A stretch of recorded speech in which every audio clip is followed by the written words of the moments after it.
आत्मीय भाइयों और बहनों, विचारों की घुड़दौड़ में तैरती उतरती उछलते कूदते कुछ विचार किसी की बात सुनते हुए, कहीं वीडियो सुनते हुए, कहीं पढ़ते हुए बड़े मुश्किल से पढ़ पाता हूँ, फिर भी कुछ बातें पढ़ते सुनते आज अपने विचारों को व्यक्त करता हूँ। साथियों, सबसे पहले तो संत रविदास जयंती पर हमने अपने विचारों की श्रृंखला को आगे बढ़ाते हुए कुछ विचार ऐसे व्यक्त हो गए थे जो अचानक ही मन मस्तिष्क में नहीं आते हैं और कुछ तरीके ढंग से नहीं कह पाते हैं, ढंग से व्यक्त नहीं कर पाते हैं। उसी में ऐसे ही कि हमारे लोगों के जातिगत जो वृत्तियाँ प्रवृत्तियाँ होती हैं उसको कुछ गलत ढंग से आपको बता गए थे, उसके लिए सॉरी। अभी उसको सुनते सुनते ये आया कि नहीं, इस तरह नहीं कहना चाहिए। तो हमारे अगर 4 वर्ण बताए गए हैं, 4 वर्ण क्या, 4 जो जातिगत बताई गई थी बातें कि एक वैश्य वर्ग था जो व्यापार से संबंधित था, एक क्षत्रिय वर्ग था जो अनीत के विरुद्ध लड़ने के लिए तलवार भी उठा लेता था, वो रक्षा करता था, और एक कौन सा वर्ग था, और 2 वर्ग थे। आप हमसे ज़्यादा समझदार हैं, सब जानते हैं। हम तो अपनी बातें करते रहते हैं ऐसी। तो साथियों, आज एक विचार, हम मोहल्ले में गए। मोहल्ले में एक सज्जन थे, हमारे मोहल्ले में पड़ोस में ही रहते हैं, मित्रता थी काफ़ी समय से उनसे, राम दुआ सलाम होती रहती है। कभी कभी यहाँ गायत्री ज्ञान मंदिर में भी आ जाते हैं। उन्होंने 4 धाम की यात्रा करके आए थे, तो हमने सोचा चलो चल के मिलते हैं, पूछते हैं उनसे उनके अनुभव के 4 धाम की यात्रा करने से क्या विशेष उन्हें अनुभव हुए, अनुभव मिले। और उसी संदर्भ में उनके पास गए, कुंडी खटखटाई, हमने आवाज़ लगाई, बोले आ जाओ बैठे हैं। और जब वो उनसे मिले तो वो मुझे बढ़िया जर्दा वाली तम्बाकू अपनी गद्दी में डालते हुए और घिसते हुए, और उन्होंने मुंह में गुटखा की तरह बनाते हुए डाला और बोले हाँ भाई साहब बताइए कैसे आए।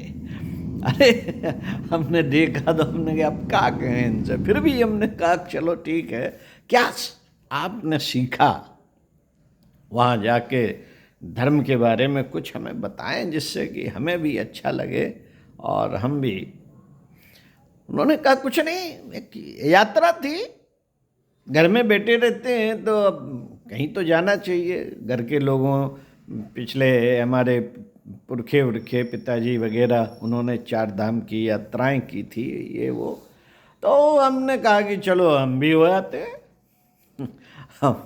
लेकिन हमने कहा तो क्या मिला, तो कुछ नहीं, बस जगह जगह की वो देखा, बड़े खतरनाक दृश्य भी देखे। जो 4 धाम की यात्रा में, उत्तराखंड की यात्रा होती है, उसमें बड़ा रिस्की था जाना।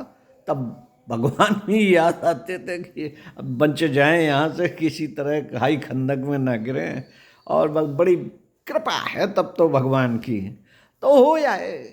फिर दूसरी बार में गए, वहाँ से जल लाया जाता है, उधर चढ़ाया जाता है, वो भी हो आए।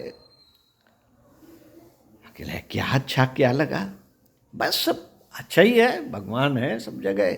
और अच्छा ये लगा, जब चिंतन किया तो ये लगा कि ये इन स्थानों पे जो बद्रीनाथ, केदारनाथ, 11 ज्योतिर्लिंग, जाने क्या क्या कौन कौन से स्थान थे। वहाँ पे जो लोग रहते थे, अगर वो स्थान नहीं बनाए गए होते, भगवान के पवित्र स्थान ना बनाए गए होते, तो भूखों मर जाते। कोई आय का वहाँ स्रोत नहीं था। ये कि भगवान वहाँ बैठे थे, तो आदि गुरु शंकराचार्यों ने उनकी स्थापना करके उन्हें स्थानों को जागृत किया, तपस्या की, और वहाँ पर लोग दर्शनार्थी जो जाते हैं, वहाँ पे रहने वाले सब लोगों के उससे पेट भरते हैं। ऐसा मैंने चिंतन किया कि वो भूखों नहीं मर सकते। उनके पास अनाप शनाप पैसा की कोई कमी नहीं।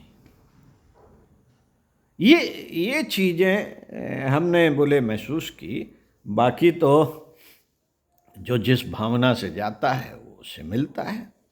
हम तो लगभग इसी भावना से गए थे कि दर्शन करेंगे चल के, और वहाँ से गए तो जहाँ जहाँ गए एक एक फोटो ले आए याददाश्त के लिए। तो घर में पूजा के स्थान पे फोटो ही फोटो रखी हुई हैं, तो याद आ जाती है। जब मैं पूजा घर में जाता हूँ तो सबको टीका लगाओ, फिर ऐसे ऐसे करके ढेरों देवी देवता बैठ गए हैं घर में, पूजा घर में, सबको टीका लगाओ। और फिर जब पूजा करो तो इस स्थान का स्मरण करो कि यहाँ गए थे हम, यहाँ गए थे, यहाँ गए थे। कथा कहानियों में जो सुनते रहते थे वो हम स्थान देख आए। बस ये हमें इससे उपलब्धि मिली। हमने कहा फिर कुछ वहाँ पे लोग छोड़ते हैं कोई अच्छी जो बहुत अच्छी चीज़ें लगती हैं, जैसे कि आप गुटखा खाते हैं और तम्बाकू खाते हैं, ये बहुत अच्छी है, आपको लगता है भगवान को दे आते और भगवान से कुछ ले आते। ये सब ठीक है, और बस बात खत्म हो गई।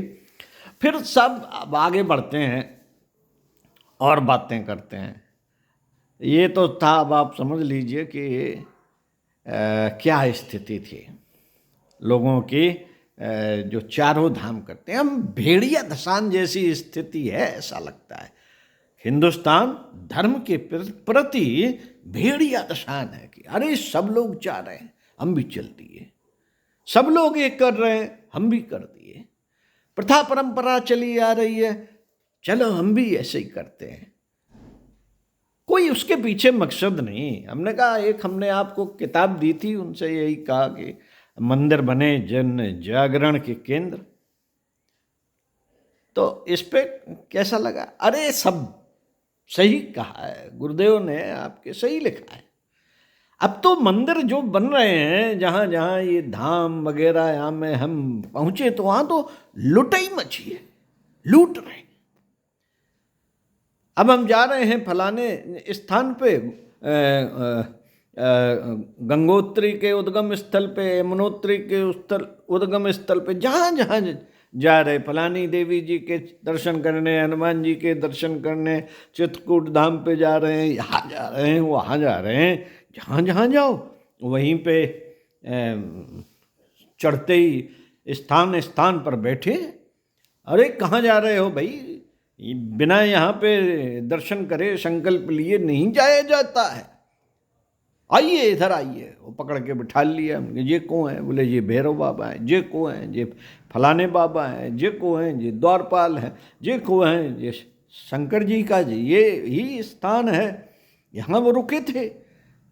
तो बस करें क्या? बोले पूजा करो, अक्षत ले, चावल ले, बैठ जाओ। पकड़ के मूड़ रखा, बोले यहाँ टिका दो मूड़, और संकल्प लो। बोले संकल्प लो, संकल्प जल्दी जल्दी जल्दी। हमने कहा 100 रुपया। तो हमने कहा 100 रुपये, और मूड़ टिकाया और बोले संकल्प अर्पित, और बस जाओ, आशीर्वाद, जाओ आगे बढ़ो। अब थोड़ी देर आगे बढ़े थे, 10 कदम बार बन के, इधर आओ इधर आओ इधर आओ, यहाँ कहाँ जा रहे? संकल्प लो तब जाओगे आगे। अब हम समझ गए कि मामला यहाँ जाने कितने बैठे हैं अगल बगल संकल्प वाले, हजारों रुपए तो संकल्प ही में चले जाएंगे। तो हमने खट्टे से जहाँ उनने कहे कि संकल्प लो, हम 10 रुपया। और अब कि ये क्या, अरे बस अपने संकल्प ले लो 10 रुपया।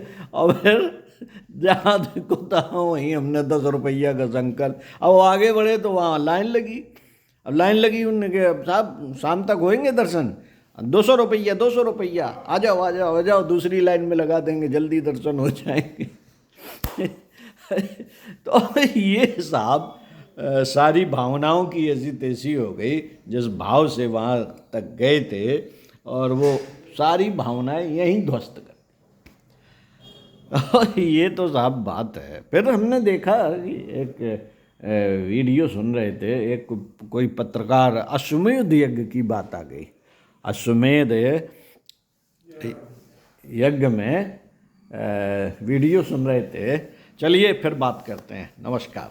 ओम।